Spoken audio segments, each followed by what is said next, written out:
Everything I touch, I enjoy. Yo, welcome to fucking Everything I Touch I Enjoy, episode 7. We're chilling. It's cold as fuck, and we're going to the fucking Midwest to hang out with the homies John Elliott and Baker Billington. Haven't seen those guys in a while. It'll be a pleasure to see them on the show. We're also going to be having a fucking video by Fire Tools coming up like mid-show. I haven't decided really if there's going to be segments tonight or just like a straight up hang. That might just be a fucking casual ass hang for y'all to watch. We're going to kick things off with a fucking video that John made. It's called Emergency Contact. It's got some Imaginary Softwoods music in it.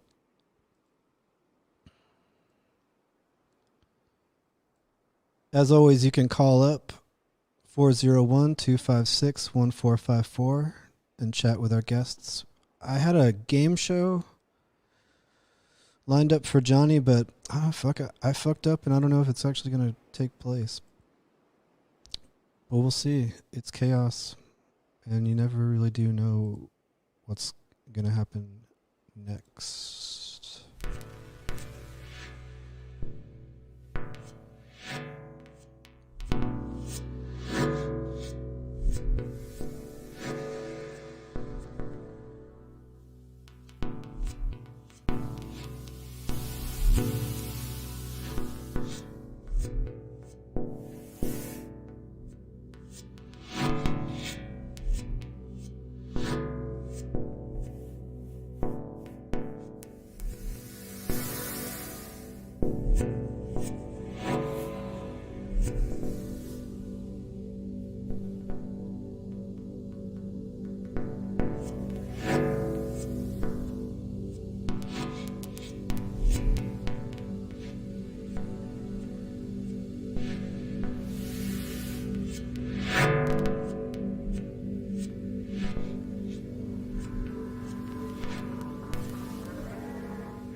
Nice. So we're gonna fucking welcome John to the show.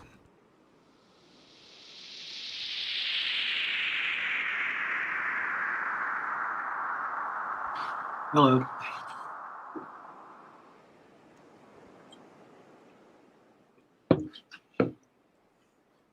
Johnny, how's it going?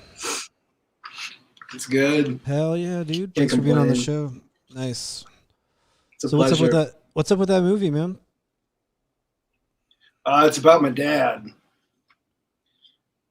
It's about my dad and me. Word. And I really needed a day off of work when I was working on it, so I took a day off of work and made the movie. Nice. In one day. 2 days, but mostly in one day. My Is friend that- Evan helped me shoot most of it in one night. Is that shot in New Mexico or in Ohio? That one was shot in a utility sink in Cleveland, and then the rest of it's also downtown Cleveland. Yeah, all Cleveland. So some deep That's right. therapeutic documentary filmmaking. Yeah. Hell yeah, dude. What's up in Cleveland, man? It's pretty destitute. There's not really anything happening socially, economically, or otherwise. So in some ways it's okay because you don't really need money to live here. Not a lot of it. And everything's pretty much closed. So if you can deal with being alone, it's pretty good. Yeah. But you have a gig, right? You have your own business. Yeah. I got a painting company with my friend Jeff, and we are busy. Hell yeah, dude. So that is good. It's good to be able to at least leave and go do something. I know a lot of people are cooped up and going nuts. Yeah, all over the world. All over the world. It's true, man. So we did have a game show lined up, and we actually did get in touch with one of the contestants. So Nice. Let her rip. Yeah, just to give the audience an idea of what we had in store for Johnny, just like the old game show, This Is Your Life. We're basically gonna pit him against the voices of three familiars from his past. They're gonna come up and they're gonna tell some kind of story, and then Johnny is gonna have to guess who in his life this person is. My mind is fractured. I'm telling you now, my mind is fractured from drug use, and I will definitely have a hard time guessing. So to you, contestant, please don't be offended if I can't remember. Yeah. So yeah, I just texted the man or woman, God knows.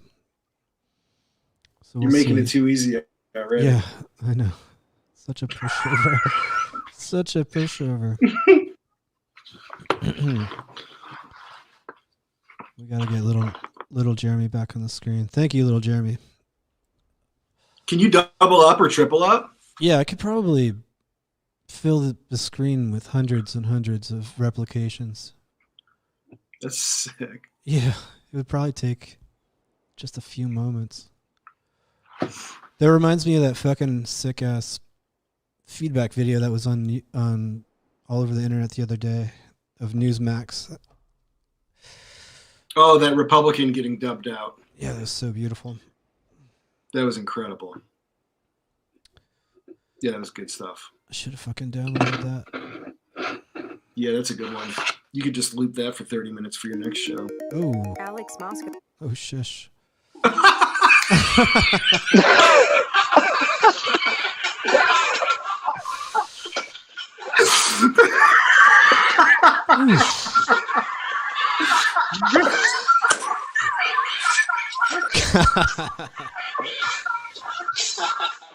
Fuck you, Siri. You can't be serious, dude. Okay, so caller one, you're gonna need to mute your computer. Oh yeah, just a sec. True.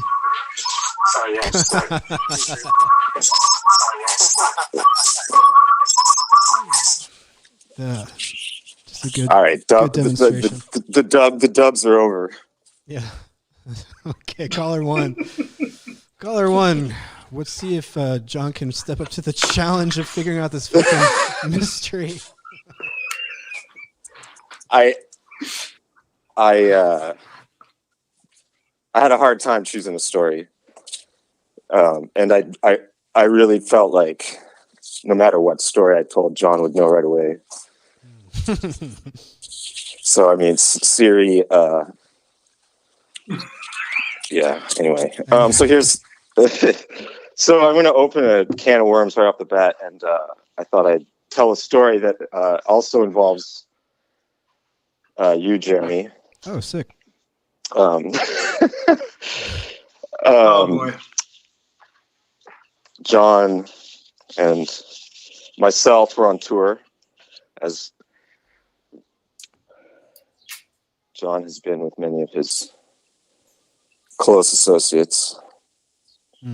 And we were playing a gig in Philadelphia. And 2010, August, I looked it up on a map today. I can't. The venue was called Polish Springs. I know it was a house venue. I think that's where Rick Weaver used to live. Yeah, and I was going to ask you, Jeremy, what that part of Philadelphia is called. I believe that's North Philly. Okay. If I'm not Is this mistaken. the scene of the? Is this the scene of the So infamous you were on the bill. Gun and Lasagna? Noah was on the bill. Nice. Nightburger at the time. True. And another band, which was two guys playing trumpets and myself. And I forget what order things happen in. All of my stories that involve Johnny, a lot of them I just can't remember a lot of details. It's kind of sad, actually. But we played, everyone played, and then Jeremy, you played absolutely naked. Oh, true. You played a Pro One synthesizer, absolutely naked. Oh yeah, that one. That gig. This is your life, Jeremy. This is your life, you had Jeremy. a butter knife Cool. on the. You had a butter knife on the synth for that extra danger zone. It was really fried. And you played for about 3.5 hours. Yeah. And while you were playing, I remember Weaver and Noah were wrestling and like throwing empty beer kegs at each other, and there was like a shopping cart involved. But everyone just basically left, and Johnny and I went outside, and Johnny started having a panic attack. Oh no.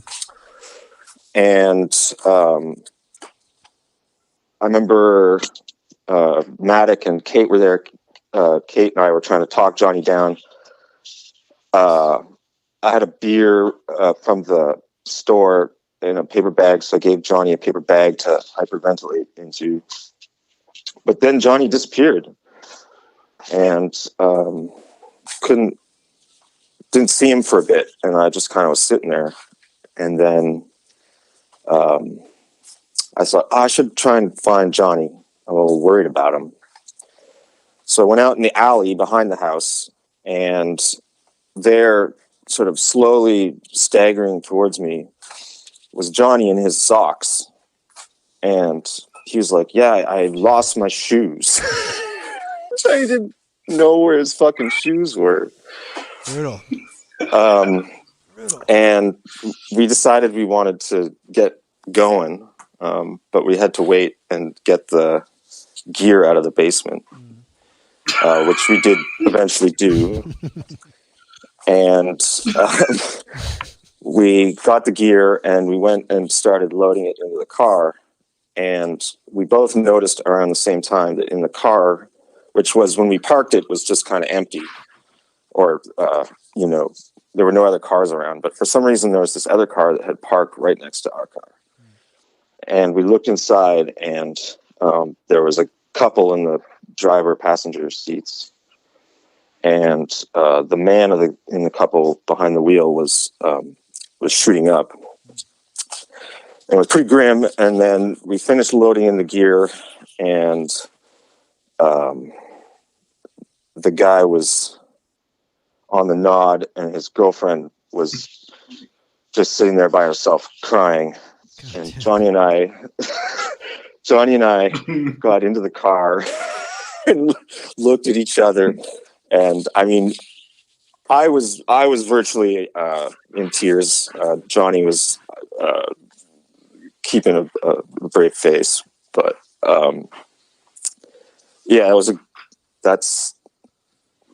we almost went back to Cleveland, but we decided to keep going on the tour. North Philly not fucking letting you guys Not down. a joke. Yeah. Not a joke. Living up to every expectation. God damn, dude. So I don't know if Johnny can guess who I am. Yeah, so back no to idea. the No idea. Yeah, so that was a tour with Alex Moskos. All right.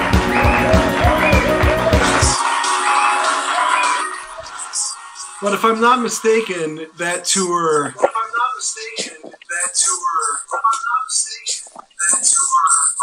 I'm looping. I'm gonna tell. Was that like the second gig? Like, I think that was pretty early into the gig. Or into the tour. I looked, it was the third gig. We started out, we played the ranch in Cleveland, and fuck, I can't remember. There was another gig before Philly. That was a crazy tour. So my question is, why a butter knife? Dude, that rationale, if it ever existed, is lost to the sands of time. But I'm sure it had something. It had something to do with the influence of being around Noah, Ren, and fucking Weaver at the same time. They were all living in Philly, I think, at the same time, and I happened to be there. And I think briefly we were all there at the same time. So of course, it's just I blame it all on them, obviously. It was, that was a chaotic scene. Yeah, and a lot of ideas, getting thrown back and forth. Where like the idea of playing naked for 3.5 hours was absolutely. There was just no other choice at the gig like that, No, I feel that. I know what you mean. Sometimes you just, After the conversations that you'd have, you just couldn't approach a live set without just adhering completely to like the philosophy that was just being bandied about recklessly between the 3 or 4 of us. That makes sense. I feel that. Noah's a Clevelander now. Yeah. When I chose that story, I was like, I gotta find a way that doesn't throw this too much onto you, Jeremy. So I'm sorry if that's. Oh no, it's all good. It's all good. It's all good. It was a memorable one, that's for sure. Cool. Yeah. And I have a photo somewhere, which I'll keep. Yeah, there is photographic evidence. Hard drive, don't worry. Oh, good. Yeah, I think that was on Leslie Keffer's blog, if I'm not mistaken. Maybe that one or one of the naked shows. I can't remember. Yeah. Oh yeah. I remember that. That blog. Whatever happened to Leslie Keffer's blog? I think it must still be up there, right? What was it called? It was a gossip blog. It's like the Noisebloid. Noisebloid. Fuck yeah, there it was. That ruled. Yeah, so intrepid archive.org folks can go and look for The latest gossip from 2009. Is there? Do we got I some would say other? that Johnny is also in a much better headspace than he was then too. Oh yeah, I think that goes. I was for having all of the. us. Yeah, I'll tell you, man. it was a fragile. Everyone was fragile. But I was having a like panic attack. Everyone was fragile. Like every 10 seconds in that era of my life. For whatever reason, I would smoke weed and then go right to the emergency room. And I did it 3 times in 1 week once.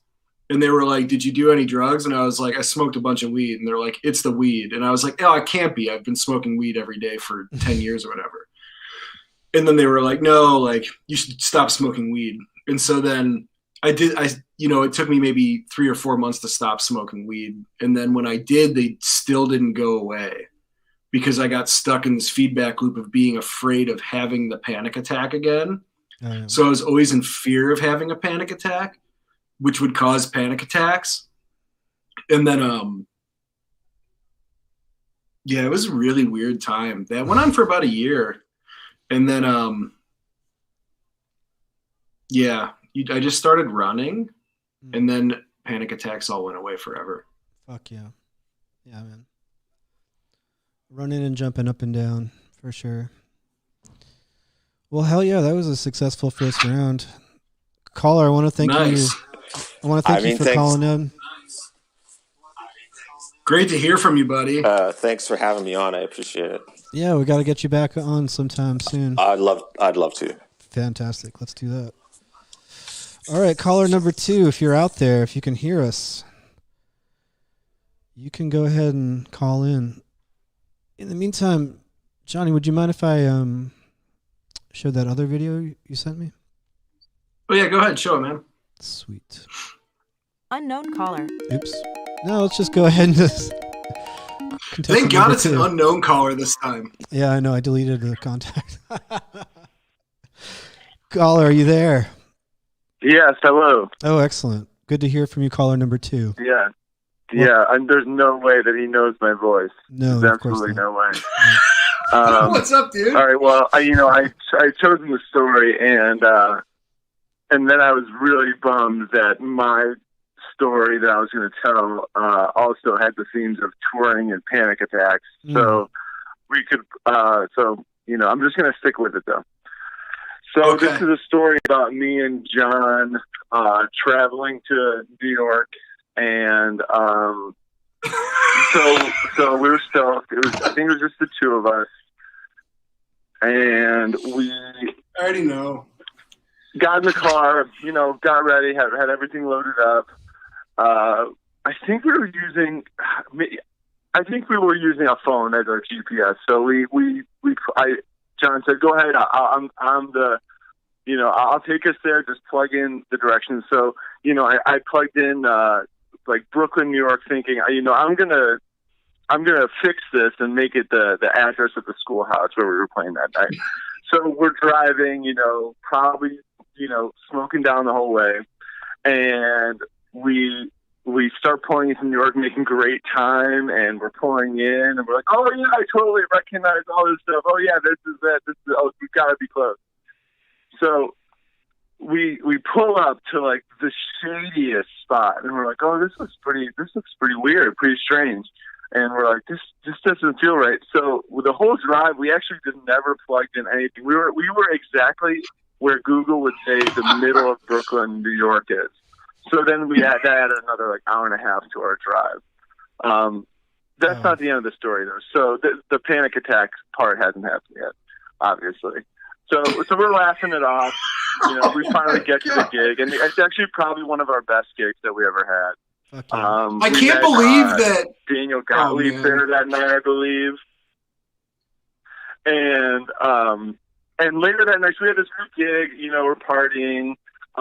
Sophie from Forma gives us this brownie. Oh, nice. And like I gotta say, I've never really had a ton of like edible experiences, and I think this one is like one that would be typical of someone who like never really knew what they were messing with. So we ate this brownie, and we're just hanging out. No big deal. We're feeling good.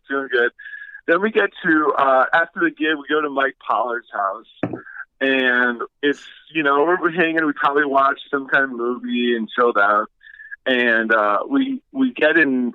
It's getting late. Probably like 2, 3 in the morning. Probably actually more like 4 in the morning, because I feel like the gig went till probably 2 a.m. So finally, I go, I think, into like maybe one of his roommates' rooms who wasn't there. And I think John is on a couch, and I lay down, and I'm just like staring at the ceiling, and the world is just spinning. And as we're there in like the silence of this apartment, I start hearing what sounds like a bowling ball being rolled down the hallway above us and then rolling like back across the apartment above, just back and forth. Just like some of the craziest sounds I've ever heard in my life. And I'm severely freaked out. And John comes into the room. John comes in the room, and he's like, dude, what's going on? He's like, dude, what's going on? And I'm like, dude, I don't know, I'm so scared. And he's meanwhile having a panic attack. I'm freaking out. And I believe I was just like, can you stay in here with me? And I think that night we stayed in that room together. Like we were like two frightened children, and like we couldn't, and the sounds kept going on, if I remember correctly. Like these really wild, it's not, like I said, it sounds like someone was either just like rolling a bowling ball or like rubbing a bowling ball into the floor. It was so freaky. And I think neither of us got much sleep that night. The next morning we asked like Mike Pollard, what's going on with your neighbors? He's like, there's no sounds. Like I was all good. Didn't hear a thing. So that's the story. I wonder if you can guess who this is.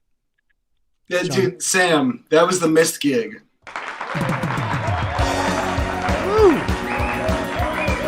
Right. 2 for 2, not bad. So I'll take that sound response off the air. That sound upstairs, to me, it sounded like it was high heels clicking, going back and forth. It was like some woman walking to and from the back of the house. And I've eaten a lot of weed brownies. But that weed brownie fucked me up so badly. I remember I army crawled to Mike's sink and drank water. And it wasn't even so much of a panic attack, I guess. I mean, it was a panic attack, it was many other things. And I remember I doused my head in water before I ran to go see Sam. But when I saw Sam in the bedroom, he was curled up on the bed, like looking like he was waiting for me almost. And what the fuck was in that weed brownie, Sophie? What was in that? John, do you want to take calls from viewers? Are you up for that? Yeah, why not? Bring them on. All right. Well, we'll see if they take the bait. Let's see. I'm going to try this audio ID from the fabulous Reva Mitchell. Let's see if this one works. Chrissy Marie. Wrong one. All right. Phones are live. 401-256-1454. Nice. All right. Caller, go ahead and mute your device, and you're live with Johnny. So what do you got for us? All right. I muted it. Johnny? Yo. Can John hear me? Yeah. What's up, Ben? Hello? Ben. Yeah, I don't think you'll be able to hear John, but go ahead. He can hear you 100%. So go ahead and. Oh, okay, great. Oh, damn. Well, all right. I got this story's in a little bit of different spirit than the other ones, because all the other ones are about John having a panic attack. This one's about John being just hardcore as hell. This is like the hardest shit I've ever seen, actually. Not that it makes you soft to have panic attacks, but this was crazy. So I don't say like what the gig was or anything like that. I just say what happened. Sure, yeah. All right. So a band John was in played this gig, and then I was like talking to John after the gig, and he was like, "All right, do you?" And he's like, "Do you have weed?" I was like, "Yeah, I got this weed." And we like maybe smoked a little bit of it, but he was like, "I gotta go get more. I'll be right back." This is New York City. This is at the Lower Manhattan region, you could call it. And he disappears, comes back, and is like, "I just got robbed at gunpoint." Well, he's just like, "I got robbed at gunpoint." I was like, "What?" He's like, "This is like he's, like he got robbed probably outside of like a $5 million apartment building. Like he's in a fancy area and gets robbed at gunpoint." I'm like, and I was like, "What happened?" He's like, "This fucking little dude who looks like DMX came out and pulled out a Colt 9 and pointed at me and said, 'Give me your shit.'" Unfazed. I'm like, "Are you okay?" He's like, "Yeah." He's like, "If you see this dude, though, you see a dude that looks like DMX, tell me."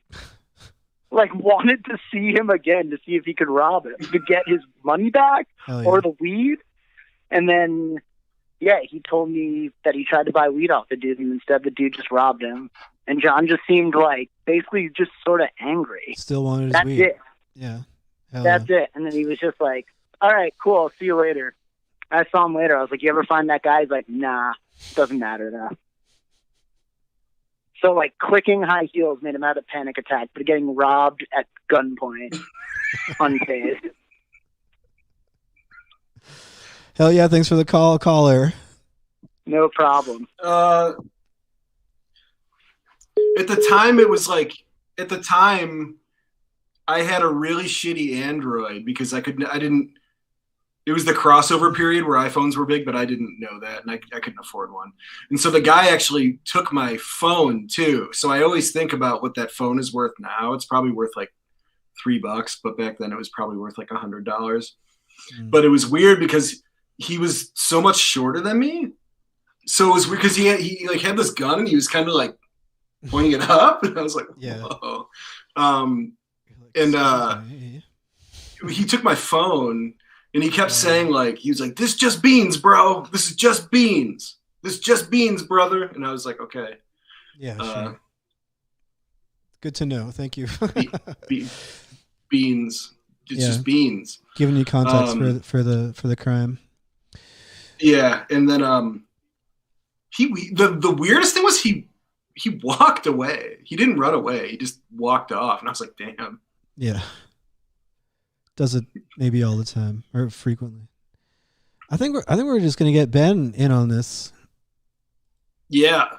And we'll have like a group thing for a while. That sounds good. Yeah, let's try that out. Ben, you there, man? We got audio on Ben. Go ahead and unmute yourself, man.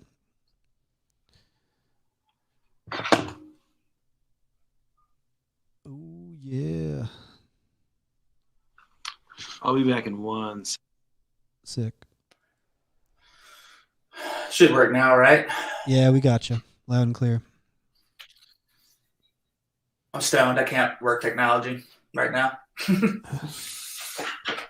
You're doing great. I'm feeling all kinds of feelings after those stories.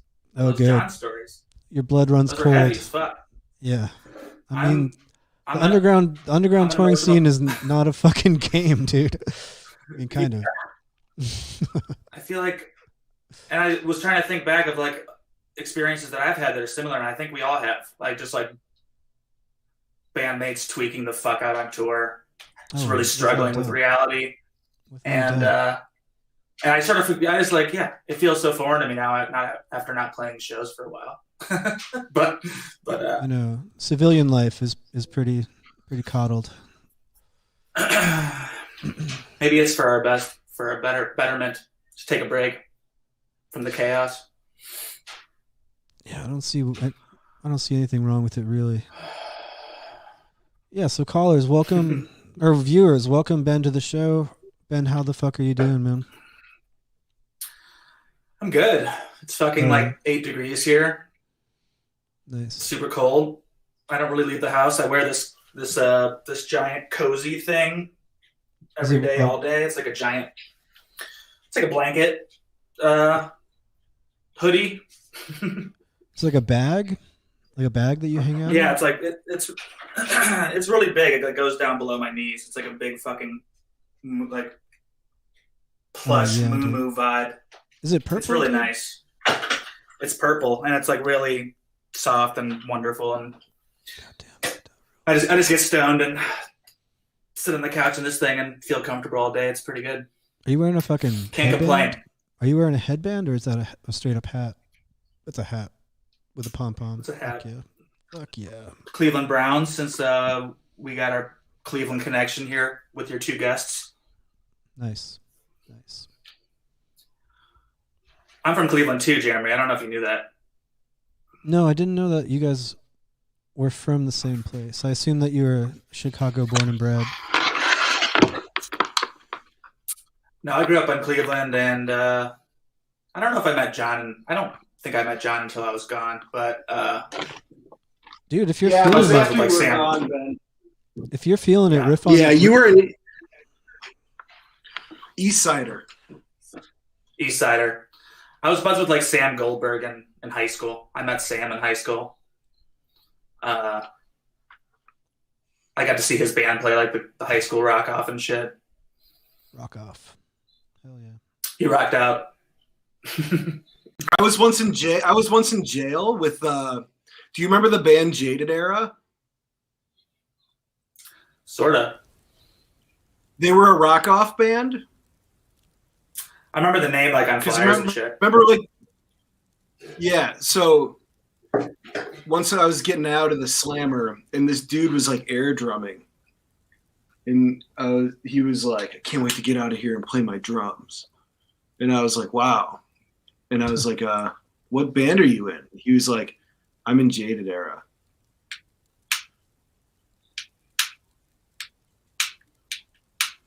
And I was shocked. Nice. What the hell was the rock off? What is a rock off? Back in the day, all the kids' bands from like middle school and high school could sign up to play 1 or 2 songs at like what was at the time like a big venue. I think it was at the Odeon.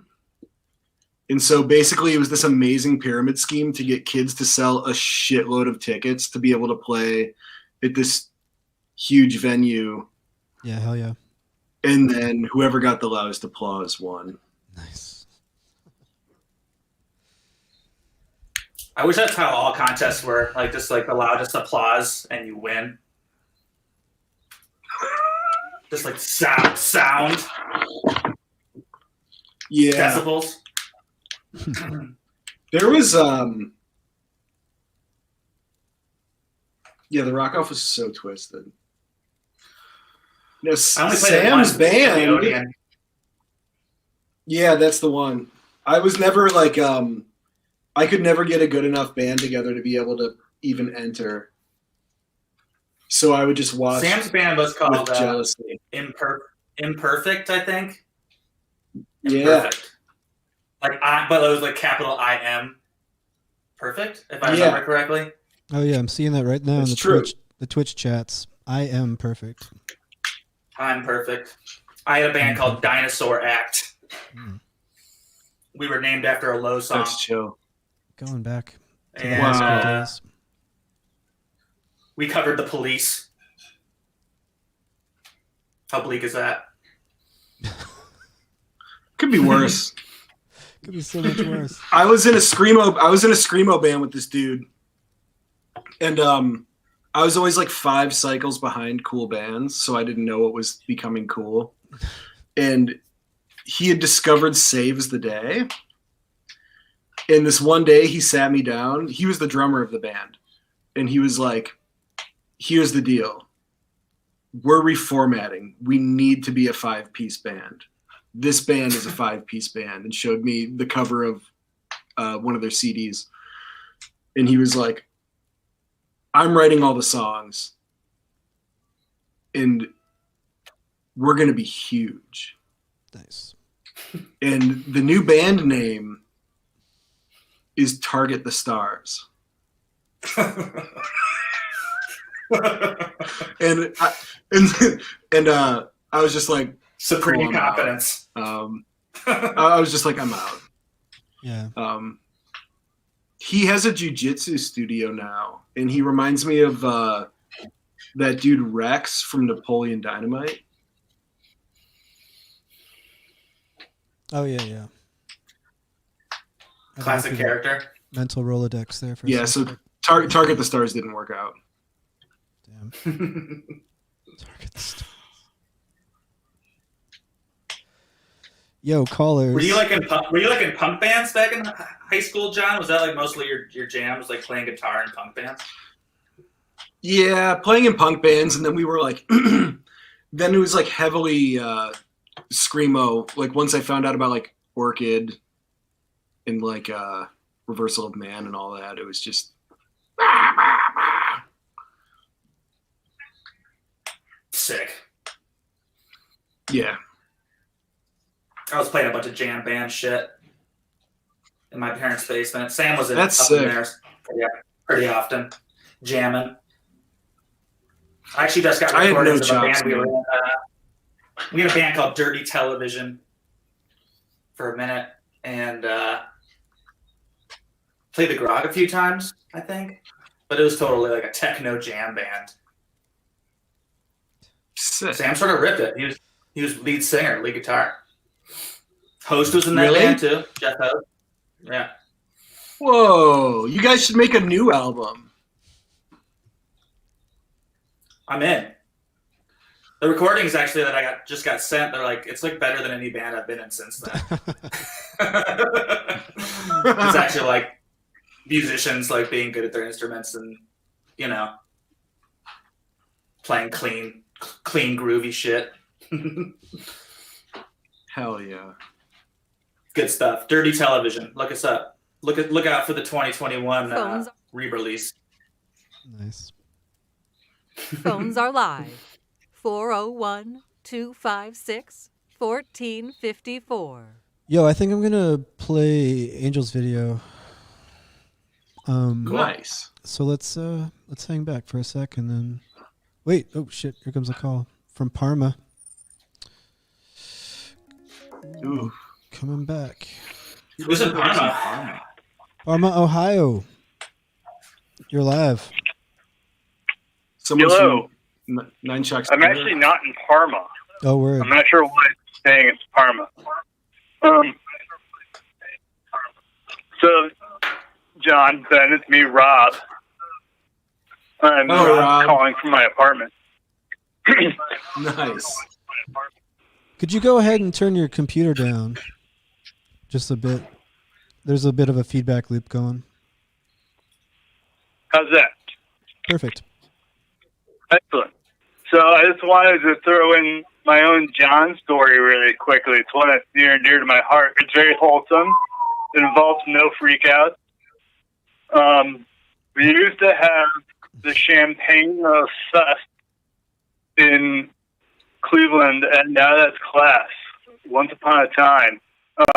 I forget which year this one was, but we had a mutual friend of mine and John's, Ralph. He opened his set with this imitation of Steve Reich's pendulum music. He was swinging microphones that he had strung from the ceiling over PA speakers to create ripping feedback. And then John and I were sitting on top of one of the skate ramps and watching Ralph do this. There's a lot of other things on the stage. It didn't make a lot of sense. Like, I remember there were, like, really weird mannequin heads. They all had wigs on. I don't know if John remembers that part. And then we then started to talk. We started talking about Steve Reich. And we nerded for a bit. And then I was like, you know what really you should do? It's like, we should also do like Robert Ashley. You do the Wolfman, right? Because the Wolfman is like basically noise music. He's like doing all the weird mouth noises into the microphone with tons of feedback. John thought it was a really good idea. I never got my shit together though. I never did it. But the fact that John liked one of my ideas felt really good. He also said you would make a great Wolfman. Synth music, which I also never did, unfortunately. But nonetheless, still time. There's still time. Experience has kept with me, and it's like been very nice and wholesome memory of another. Otherwise, I don't think nothing else really stuck out from the fest that year. I think it was also the one where Mike Shiflett played in the basement. I think that was it. Everything else was kind of a blur. But yeah, that's my John story. Hell yeah, dude. I hope John thought it was a good story too. Yeah, he's got a smile. He's smiling. Good. All right. I'm gonna call it, and then we can watch the Fire Tools. Yeah, sounds fucking great. Thanks for the call. Appreciate that, man. Appreciate that happy ending for sure. Rob, you would make a great Wolfman. You would make a really good Wolfman. You should do that still. I expect Rob to be a Wolfman in 2021. If you know the piece, it's a crazy piece. We got a text question for Ben. Ben, let me read this to you. From Providence, Rhode Island. They want to know, how do you feel about Fish, the jam band? Fish is maybe my number one favorite band. They're a band I loved when I was in middle school and high school, and then I stopped listening to them for like 10 years. And then like 3 or 4 years ago, got back into them, and now it's like I'm going to see them across the country. I flew to Colorado. I flew to Washington. I went to Vegas to see them. All these were with Jeff Host as well. Gambling the Fish. Yeah. So me and Jeff Host, that's sort of how we met back in, I don't know, I was 15 or something. But we were both really into the Disco Biscuits, like a sort of shitty techno jam band, and that I still love as well. Oh, yeah, they were huge. But they're still sick. I actually watched them play a live show last night. But that's how I met Jeff back in like 10th grade as Fish, and we still use it as a really like wonderful experience that we get to have together. Going to see Fish shows together always rules. Hell yeah, nothing but love for Fish. Yeah, from Ben to Fish. 100% love. Yeah, I mean they're goofy as fuck, and I wouldn't be able to like convince somebody to like get into them now. It's not like something I do, but no, of course not. I really enjoy them. And the Dead too. I'm a pretty stereotypical wook. What is a wook? I'm sorry. A slang for like dirty hippie. Oh, true. Yeah, I'm surprised you haven't heard that. See, now when I was a kid, I saw Grateful Dead merchandise, and I always thought like, this is going to be the most like insanely heavy psychedelic, like fucked up metal music. Just because I was like in 3rd or 4th grade when I heard it, or when I saw their merchandise, and then when I heard them, I was like, whoa, this is not. Like I thought they would, like in my mind, I figured it would probably sound like White Zombie or something.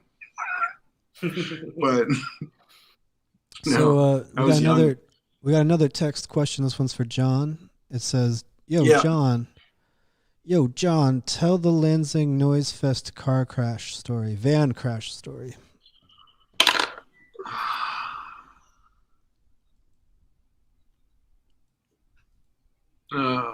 Okay.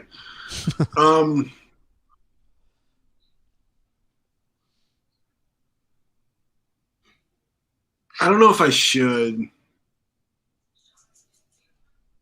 Fair enough. Just because it's offensive. Our behavior is like unacceptable. Copy that.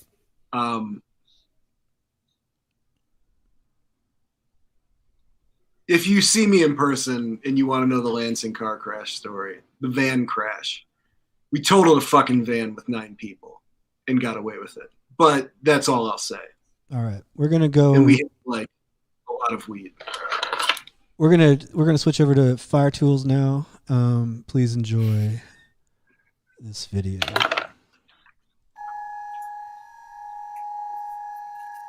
Repeat after me.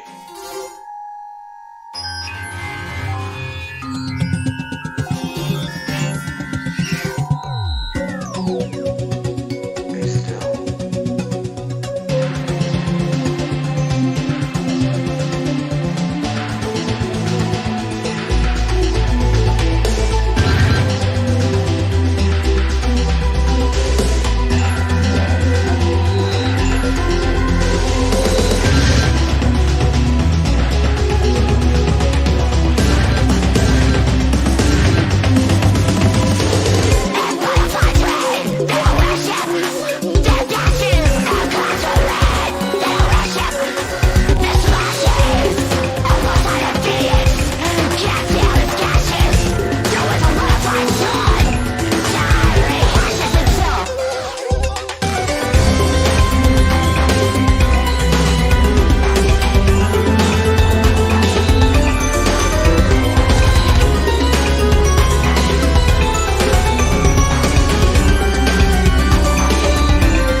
Now Johnny was a lad who came from the west with a uke-uke-day, oh, and the Galway girls, they loved him the best with a uke-uke-day. Each day they'd throw at him a sly little wink or smile, and they'd say, oh, Johnny, are you coming now, or Johnny, will you wait for a while? Oh, Johnny, are you coming now? Or Johnny, will you wait for a while? Come along, John, with your big boots on, or Johnny, will you wait for a while? Now Johnny went shooting with his father's gun with a uke-uke-day, oh, and he shot at the rooks, but he couldn't hit one with a uke-uke-day. Now there was a great big crow who sat on the edge of a stile, and he said, oh, Johnny, will you shoot me now, or Johnny, will you wait for a while? Oh, Johnny, will you shoot me now? Or Johnny, will you wait for a while? Come along, John, with your big boots on, or Johnny, will you wait for a while? Now Johnny went fishing in a nice little brook with a uke-uke-day, oh, and the fish took the bait, but they wouldn't take the hook with a uke-uke-day. Now swimming down the stream came a monster crocodile, and he said, oh, Johnny, will you catch me now, or Johnny, will you wait for a while? Oh, Johnny, will you catch me now? Or Johnny, will you wait for a while? Come along, John, with your big boots on, or Johnny, will you wait for a while?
ChrissyMarieJones.BigCartel.com.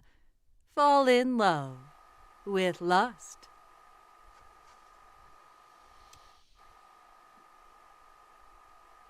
Yeah. What's going to happen? All right. Welcome back, fellas. So we saw Decrepit Phoenix by Fire Tools, and then we watched Dick Cameron jam the Johnny Will You Wait for a While track from his fucking sick album Irish Folk Songs, and then we watched the Quick Sales video that was directed by The Quick Sales Christine. video is amazing too. Christine Jankowitz directed and made that for you, Ben. Is that correct? Go ahead and unmute yourself, dog.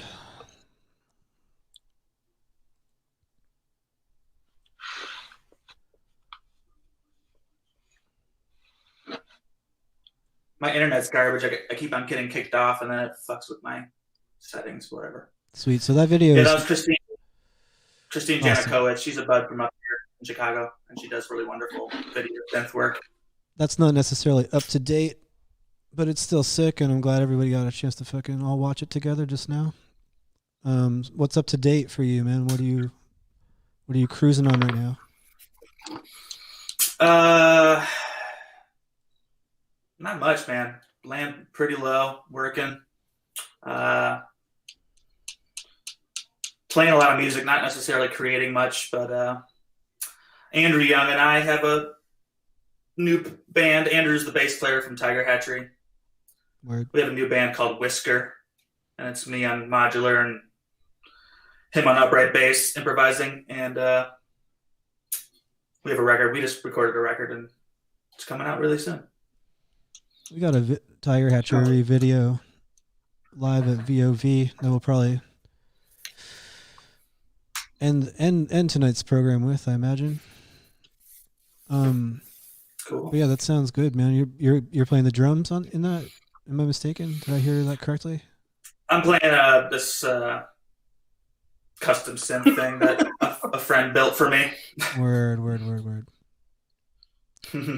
Sometimes as I'm trying to do these multiple tasks here producing the show, I get spaced out.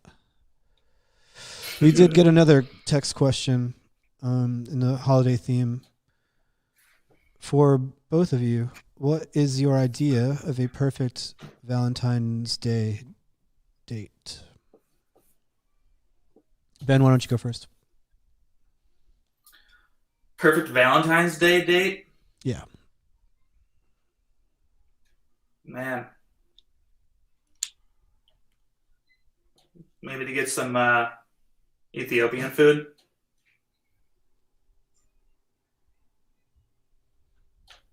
Nice. That's it. Nice. Fuck yeah. I don't know. I'm not a big Valentine's Day guy. I'm not very romantic, I guess. Maybe this year, something will happen. Yeah, I'll step it up. A flip will be switched. Do you guys go? Do you guys go above and beyond for your partners on Valentine's Day? No. John? Isabel, do I do all right? Do I do good on Valentine's Day?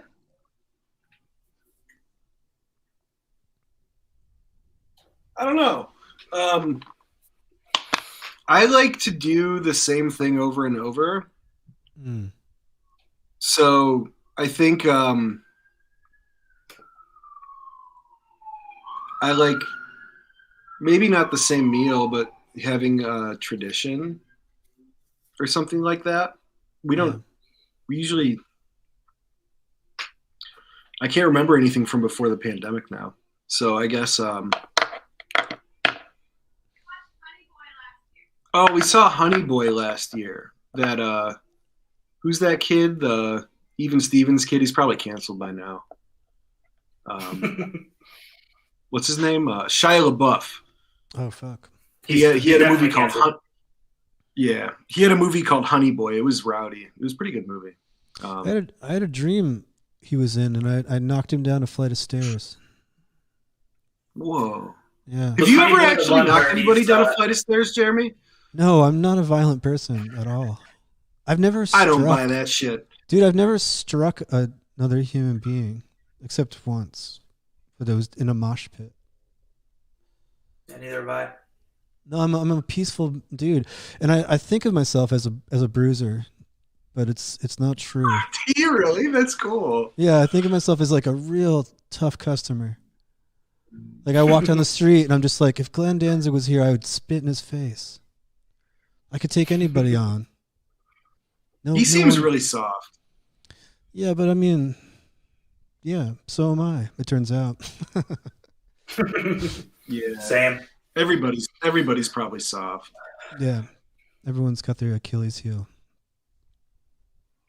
Not a tough guy over here. Soft. This year I'm actually going out pretty hard on Valentine's, even though I'm a single guy. But I'm pulling out all the stops. Gonna treat yourself? No, I'm sending out love to all the corners of the land. And That's chill. I'm spending money where money is being asked to be spent, you know? And I'm making some. Maybe you'll get something back. I think I'll get an excellent next week's Valentine's episode out of it all. I think it's all going to come together like a giant cake. That sounds like a good deal. Yeah, the ingredients. Yeah, it sounds better than chocolates. Coalesce. John, you mentioned tradition, and this is a question for everybody. What is everyone's favorite tradition? I don't know if they mean specifically about Valentine's Day. Maybe they just mean your favorite tradition, your annual favorite tradition. What is it? This is a question via text. There's this building downtown in Cleveland called the Arcade. There's two of them, and one of them is kind of shitty, and then one of them is beautiful. And I like to go there and drink coffee. I know it sounds so lame, but I just like to go there and marvel at how pretty this interior is. Sam's wedding was there, and it was amazing. So I just like to go there and drink coffee and think about how cool the downtown Cleveland architecture is actually really unique. And I like to just hang out down there and look at it. So I don't know if it's a tradition, but that's something I like to do as much as possible. And it always feels special.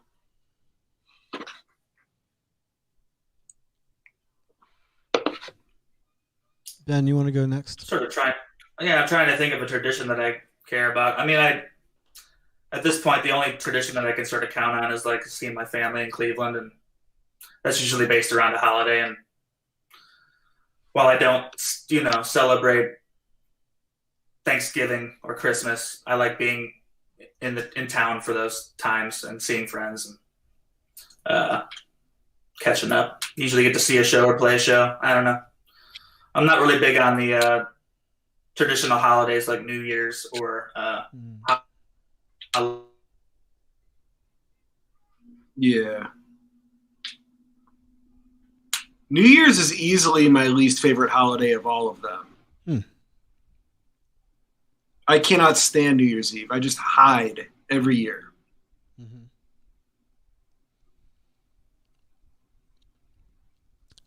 I guess I don't have a current favorite, but historically I'd say New Year's Eve at the Dirt Palace.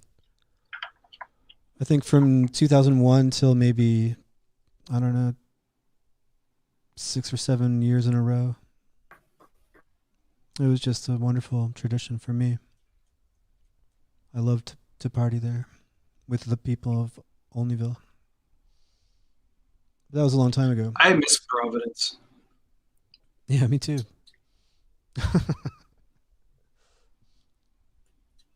I remember the first time Emeralds played out there, we played at Forgus's place. It was like some sort of warehouse. Mm. It was so amazing. I don't even think the gig was like very well attended. But it was so good. And that Luke was real smash. And we went to I think it's called the Olneyville. It's like the hot dog system or something. What's it called? Yeah, the Wiener system. Yeah. And he's like, you got to order a mouse tramp.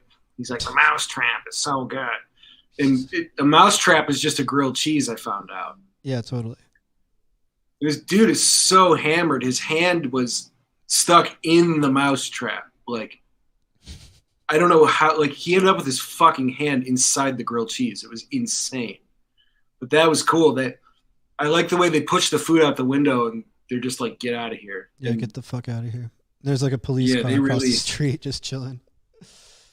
It's so wild. That place is awesome. We should definitely have a mold off This Is Your Life episode. That would be pretty fucking ridiculously epic, I think. I could think of three things I've watched that guy do that were just defied reality. Well, there's your preview, everybody. Yeah, it could be The Return if I could get my hands on that guy. Sounds pretty violent, Jeremy. That gig, that gig was probably at Boys Town, I imagine. Do you remember? That's what it was called. Yeah. On the other side of Atlantic Mills. It's still there, believe it or not. People are still chilling out there. Really? Yep. It's one of the fucking last remaining strongholds in that zone that hasn't been co-opted. That's cool. Yeah, it is pretty cool. Shout out to Peter Fuller and his Cafe Intelligentsia. Coffee? Mm-hmm. Yeah. It's the good stuff. Chicago. What do you mean by that? Intelligentsia, they're a Chicago company. Oh, yeah, interesting. No, he names his own little coffee truck. It's like antique coffee maker. It's like it's like a thing he started doing.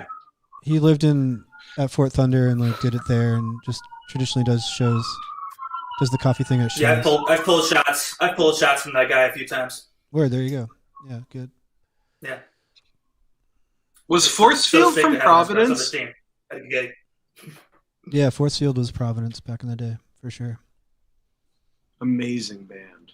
Man, I saw them at Fort Thunder, and I was like fucking so scared. They're taking live bullets and putting them on cinder blocks and hitting the back of the bullets with hammers, and the cinder blocks would shatter. So they would shatter and just shower people with like flying fucking exploding cinder blocks, while the rest of them were like just standing. And like the thing is, you see those knit suits and you're like, oh, those are cool, but like when like Jim Drain, who's like fucking 7 feet tall, is dressed in one of them and he's just like standing there like in front of you, it's like not cute at all. It's like scary. You're like, this is really threatening and intense with this fucking insane like tranced out techno and then just like cinder block shit flying at your fucking face. You're like, this is, I just wanted to tell that story because like if anyone has like if anyone thinks that it was like cute or fun or good, it was not cute or fun. It was good, but it was like evil, it was like evil. Yeah, that's mad primitive. Yeah, like you could get hurt, It wasn't just like Sounds reckless. Yeah, it's reckless and just destructive and chaotic. Just wanted to so was a hard-boiled egg eating contest too, though. You guys with your hard-boiled egg eating contests. Oh, thank God I wasn't in town for arguably more hazardous. Yeah, dude. More hazardous for sure. Yeah, everyone got hurt that time. I think everyone did. I can just smell it. I can just smell it right now, and I want to gag. Yeah, dude. Just like, woo. That'll never leave you. I like eggs though. Not an egg hater. Yeah, I feel that. You can, you can prepare them a different way than hard boiled, and you probably save yourself the gag reflex. The versatility of the food is probably like gonna save it in the end.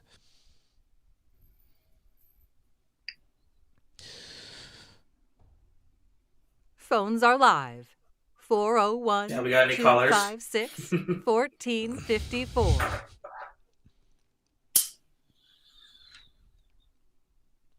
We got some people in the Twitch chat hanging out. All right, what else? Going on? There's people just having the time of their lives. You know what? Let's cue up this short but sweet second imaginary softwoods video. and then we'll enjoy that.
Hell yeah. Yeah, man. Both of those were fucking sick, honestly. Thank you. Yeah. Yeah, what's up, John? New Mexico's rowdy, man. Are those exclusive? Are those available otherwise on the internet? No, I don't. I like make Super 8 movies, but I don't really do anything with them. I really want to figure out something I could do with them, but there's like not really, because if you want to put them in film festivals, they charge you money, which is just their way of making money, and you have to know the person who is doing the film festival to actually get them screened. So I wish I could do more with them, but I just kind of just let them sit there. Word. All right. Well, I mean, fair enough. Not everything fucking needs to go online. We got a caller. Hey, I'm sorry to bogart this evening, but I figured I'd call after you had shared that video. Sweet. I was with John when he took those videos. I'd gone to visit him in New Mexico, and we thought it was a good idea to go to Roswell, not totally realizing how far it really was. And I remember, and I wanted to see. At first, the follow-up question is asking if you, Jeremy, or Ben, since you've traveled a bit, if you've ever gone to Roswell. But I'd say that mine and John's experience in Roswell, maybe John can talk about our experience there, is pretty similar to what you were talking about with force field, where there's this idea that it's this cute thing, but it's really not. And that little cluster of homes where John shot that, I think I was walking around with him into some of those buildings, but then I think I was wandering around while he was doing his thing. It was really just a small cluster of homes like off the road. And some people seemed like they were living there. There was a few of these homes that people were still living in. One of those places looked like some kind of hotel or motel. Maybe John can tell more about that experience. But I just thought there's a real connection between what you're kind of talking about with Forest Field and what I see about Roswell itself. But I'm wondering if Jeremy or Ben, have you ever been to Roswell? I'll take my answer off the air. Thanks for having me. Thanks for calling. East of the Rockies. Ben, you wanna chime in, man?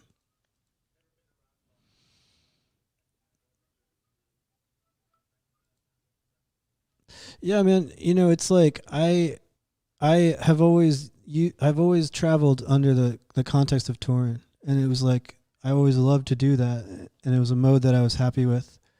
But there are things like that you miss out on because like there's no fucking reason really to stop in New Mexico and play a show after the first few times that you try. Well, okay. I mean, of course I'm wrong saying stuff like that. It's always wrong. But I would drive through on tour all the time and never stop. And I would always regret that, thinking like, oh fuck, there's the desert and I'm never going to even know about the desert firsthand, and that's a shame. So touring is cool and fun, but I never really just traveled just for the sake of traveling, really. Roswell is mad twisted. I moved to New Mexico. I was on tour with Emeralds once, and there was this hungry dog on the side of the road. And I bought it a sandwich, some kind of like tuna sandwich. And then I fed it a sandwich, and I really, really, really liked it. I loved this dog. And so I asked the guys in the band if I could take the dog with us on the road. I was just going to like keep the dog and take it home. So they were like, all right, cool. So I went inside to get another sandwich before we left. And I tried to give it the sandwich, but this time it started like inching away from me, and I was following it and following it and following it. And it went behind the gas station it was hanging out at. And I couldn't catch it after a while. After a while, the dog was just gone. And then I looked up, and I was just covered in stars. It was like completely black in the desert, and the sky was like so insane looking. And so I took it as a message to move to New Mexico at some point. So I did. And then when I was there, I did nothing but just fuck around in the desert and would just like drive around, and I was pretty broke. And I rented an apartment that I never had any plans of like paying for. And Sam came out to visit me, and we went to Roswell, and Roswell's actually a pretty sad place. Mm-hmm. You think there's probably a lot of museums and like UFO stuff and like a UFO Chuck E. Cheese or something like that, but it's basically like a half a block that has all UFO stuff. And everyone there was very strange. Like they didn't seem like real people. Like it seemed like some kind of like alternate reality. Me and Sam were eating at a Mexican restaurant. This is when shit got really crazy. And there was a priest, like, the dude with the like white thing, like a clergyman type dude. Yeah. And he was eating this huge burrito with a fork and knife. And it was like a football sized burrito, like so big. And it was just this clergyman like sawing this burrito. And I was like, this is twisted. And I was like, Sam, take a look at this guy. And so Sam was like, whoa, that's fucked up. And then it wasn't more than 2 minutes later, he was gone. He disappeared. There was no plate. Like it never happened. And there's no way he housed that burrito in under 2 minutes and paid for his check and left. He was like, everything there was like a hologram. It was. Yeah. So I would like to live in New Mexico again someday, but I don't think I'll be going to Roswell very often. Yeah. What's that? Where else do you think you would go and explore and chill? Unless you want to stay describing more weird phenomena? Because I'd love to hear more weird phenomena. I think I just like New Mexico a lot. I like Arizona a bit, but New Mexico, when I moved there the first time, I felt like I was like, oh, this is where I should be.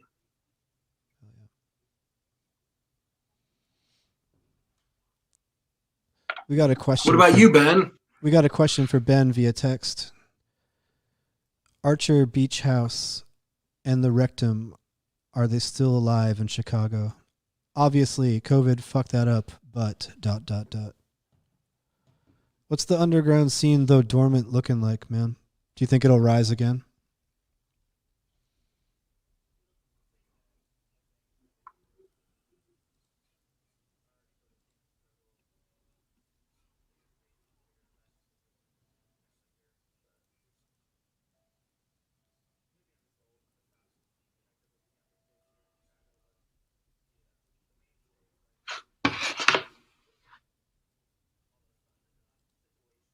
It just closed down. I think you've probably played there, Jeremy.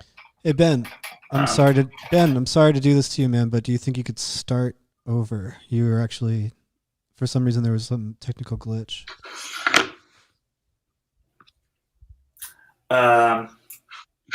Sure, those places are gone.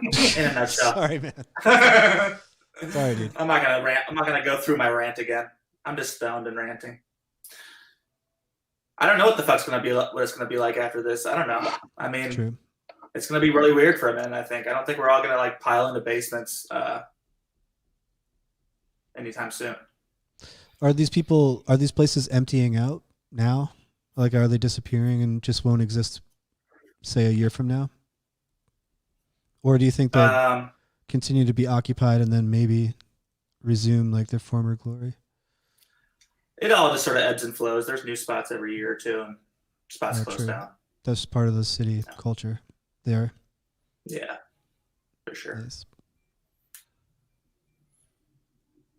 How about Providence? Is there like spots to rip shows right now? I don't know. I haven't been out there in forever. I'm too busy. I think the last time I was out there, I played Time Ghost spot, the Adams lofty thing. I think he moved to New York, but I think he still rents that spot. But he doesn't do shows. There's like a condo complex right across the street that would just continually call the police to complain about noise. I think it just became too much of a hassle. I honestly don't know what the status of that place is. But yeah, Providence, man, I'm not the person to ask, honestly. Yeah. Interesting. Jeremy, if you could live anywhere, where would you live? I would live in Providence. You're talking about complete fantasy, like let's touch on vaguely unreal. Yeah, if money's no object, and not like extravagant, like like if you could live somewhere and manage it that wasn't where you're at, where would it be?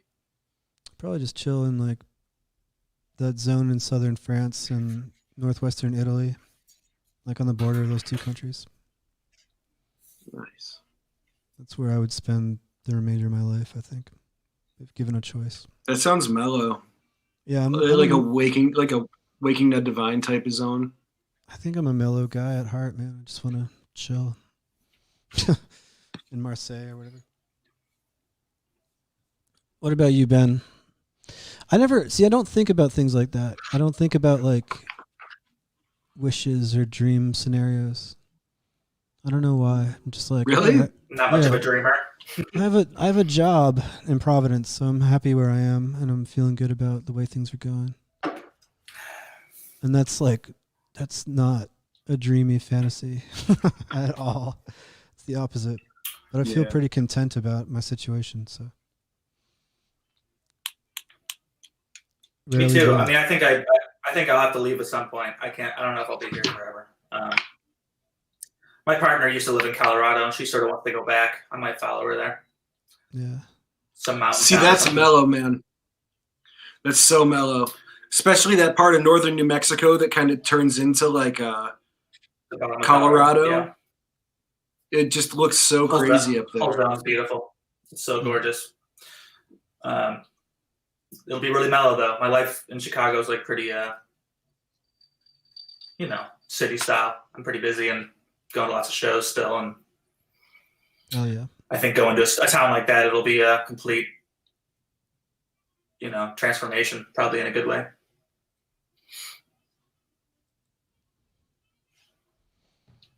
All right, callers, I'm going to give you one last chance to come and connect with your boys, and then I'm going to cut them loose. Phones are live. Call now. 401-256-1454. Yeah, I tried to transcode this Tiger Hatchery Live at VOV video, but it was just too unwieldy for this software, unfortunately. So, folks, It's too intense for your YouTube rip. Oh yeah, for sure. It broke in cyberspace. So, folks, you're gonna have to. You can text 911. No, I didn't know that. That's mellow. Do you need to? No, but that's just so chill. I wonder if you just like drop a pin or what.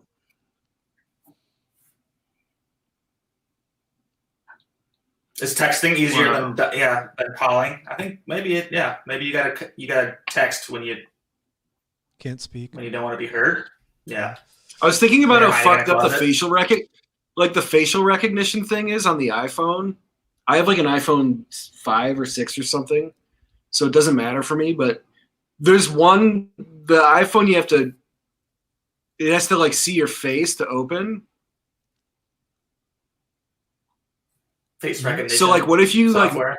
what if you mangle yourself in a car wreck, and you're like, I gotta call an ambulance, and then like your face is too fucked up, and Siri's like, I'm sorry. Jesus. But you are not yourself. You are not. Yeah, you. like this is. I thought it's such a scary, real scenario. Super sad. Yeah. There'll be another person with a phone not far away, probably. Yeah, I had a friend who was. I left the house without my phone once, and they're like, They were like, "What are you gonna?" They were like, "What are you gonna do if you need help?" And I was like, "Why would I need help?" And they were like, "Oh, well, you should just have it just in case."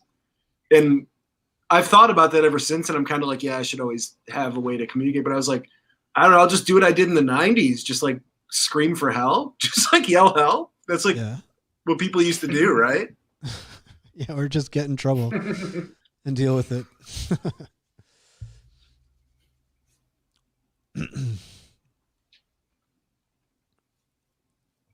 911. Good number. Yeah, thank God. Rescue 911. Good show. Servicemen and officer, in uniform.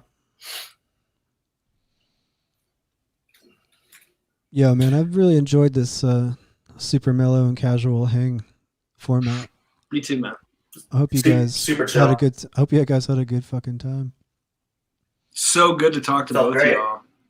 Yeah, miss you guys. Miss you guys too. I hope to. I'll definitely be in Cleveland sometime soon, Johnny. So maybe we can connect when this shit's all over. Yeah, holler. We can stand outside in the cold and talk to each other for 10 minutes and then say goodbye. Distance hangs are great. I like staying 7 feet away. You guys got pods though, right? You guys got pods. You got some pods going on. I don't think we got them. Not really. Maybe we do. You don't have personal pods that you can like people you hang out with. You mean? Yeah. Or you mean like a bubble? I don't really see anybody. Yeah. Oh, am I? Yeah, I just stopped seeing people.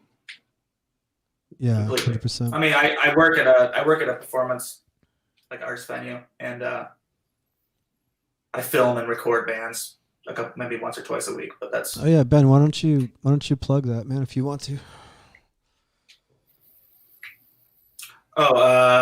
Elastic Arts. That's where I work in Chicago. It's a nonprofit performance arts venue.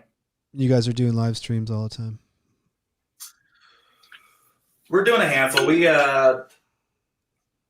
didn't do much in 2020. it was like maybe a couple things a month, and we're ramping up a little bit. But I'm a little bit burnt on like the streamed gig zone. I did a shitload of them and organized a bunch of them at the beginning. Mm-hmm. You did so many. Stared at the screen a ton. Good job. It was pretty fucking brutal. I like staring at the screen and seeing you guys. I'm into this. Virtual or IRL, man. The show booker life can be a fucking trying ordeal after a while. Truly. I will say this pandemic has made me want to get a new DIY space in Cleveland. I want to make something new happen here. Word. But talk is cheap, right? I mean, you have a lot of time to plan, dude. Set your sights. Set your sights. That's right.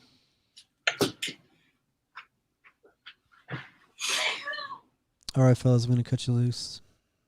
Nice. Thanks Great for to see you, having us. Dude, thank you. Thank you. It was really fun. It was awesome. Thank you. Sweet. All right, folks. Next week, we're going to fucking have Pack, Cube, and Sean Halpin doing his new project, SH. It's going to be the return of Mandy Brings You, The Love Connection. There's going to be a new Ask Al's Advice. There's going to be a Chrissy Jones special Valentine's video premiere. New Chrissy Jones video. And did I say Pack, Cube, and Crow related project? It's going to be a fucking wham banger. Special Valentine's episode. Do join us. Thanks for tuning in tonight.